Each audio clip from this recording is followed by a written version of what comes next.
আসসালামু আলাইকুম। সম্মানিত ভাইয়েরা, আজকে আসছি আমার বর্ষাকালীন শশার প্রজেক্ট।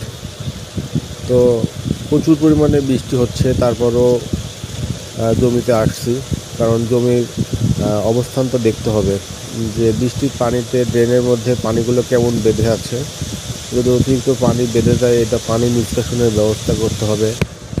তো একজন প্রকৃত কৃষক হতে হলে প্রকৃতির সাথে কিন্তু যুদ্ধ করে টিকে থাকতে হয়। দেখতে পাচ্ছেন প্রচুর পরিমাণে বৃষ্টি হচ্ছে, তারপরে কিন্তু আমার জমিতে আসছি। তো কী অবস্থানে আছে গাছগুলো, এগুলো কিন্তু অবশ্যই দেখতে হবে।